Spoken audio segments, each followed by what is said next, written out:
Kami dari kelompok 6 akan mempersembahkan sebuah video yang berjudul bagaimana sih cara berkembang di era sekarang dengan isi-isi cara-cara untuk berkembang di era globalisasi ini dan serta penjelasannya. So jangan lupa like and share. Bye. Globalisasi adalah keterkaitan dan ketergantungan antar bangsa dan antar manusia di seluruh dunia melalui perdagangan, investasi, perjalanan, budaya populer, dan bentuk-bentuk interaksi yang lain. Sehingga batas-batas suatu negara menjadi semakin sempit. Pendekatannya secara kualitatif dan deskriptif. Globalisasi secara fisik ditandai dengan perkembangannya kota-kota yang menjadi bagian dari jaringan kota dunia.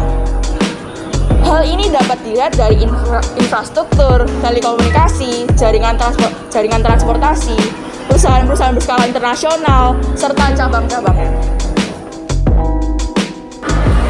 Dampak positif dari globalisasi adalah terjadinya perubahan tata nilai dan sikap, berkembangnya ilmu pengetahuan dan teknologi, tingkat kehidupan yang lebih baik. Sedangkan dampak negatif dari globalisasi adalah pola hidup konsumtif, sikap individualistik, gaya hidup kebarat-baratan, serta kesenjangan sosial. Bagi Indonesia, proses globalisasi telah begitu terasa sekali sejak awal dilaksanakannya pembangunan.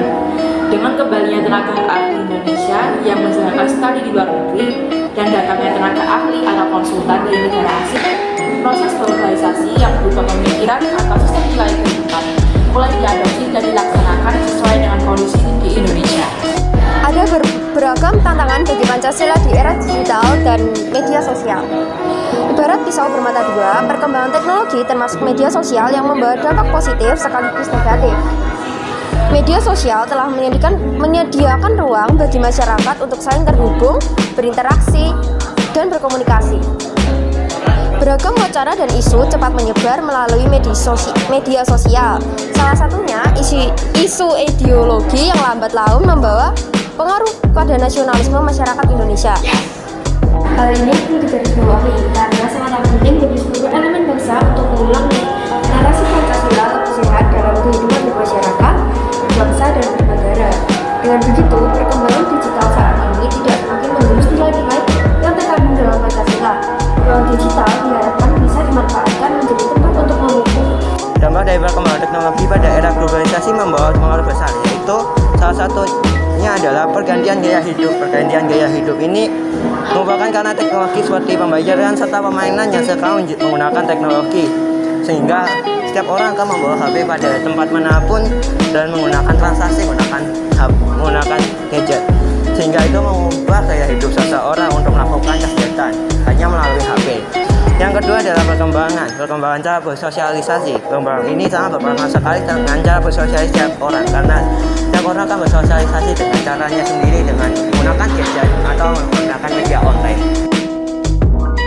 Karena beban ini membuat negara dapat berkembang dan membangkitkan semangat jiwa dan raga bangsa untuk maju dan bersaing dengan negara lainnya. Namun ini juga membawa dampak negatif, yaitu bila ada perkembangan teknologi yang tidak sesuai, maka akan menghambat semangat membangun jiwa dan raga bangsa. Kementerian Kominfo telah meluncurkan program literasi digital sejak tahun 2017 dan direncanakan di tahun ini akan mengadakan 20.000 pelatihan. Modul dan kurikulum yang dibuat menyasar pada 4 pilar literasi digital, yaitu digital ethics, digital skill, digital sociality, dan digital culture. Setiap tahun program akan menjangkau lebih dari 12,4 juta peserta pelatih di 514 kabupaten atau kota di Indonesia. Target program yang masif tersebut menandakan keseriusan pemerintah dalam melakukan terobosan dan akselerasi di bidang SDM digital. Diharapkan dari 50 juta masyarakat Indonesia terliterasi secara digital sampai tahun 2024 mendatang dan terus meningkat di periode pemerintahan berikutnya hingga mencapai 1 juta masyarakat. Dalam kesempatan itu, Kominfo meminta partisipasi aktif segenap jajaran kementerian serta pemerintah daerah untuk ikut menyukseskan program literasi digital dan memastikan keberlanjutan program pengembangan SDM digital. Kesimpulan dari penjelasan penjelasan tersebut adalah simpulannya itu perkembangan di setiap era globalisasi akan membuat perkembangan, terutama perkembangan pada bidang teknologi.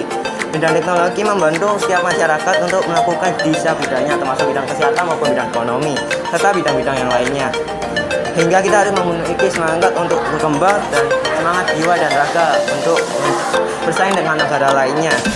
Namun di sisi lain itu kita juga memiliki dampak negatif dari perkembangan era globalisasi. Perkembangan era globalisasi dapat merusak budaya kita jika budaya itu tidak cocok dengan budaya kita, sehingga masyarakat Indonesia harus pintar lagi untuk memilah budaya-budaya luar. Sekian dari presentasi kami, terima kasih.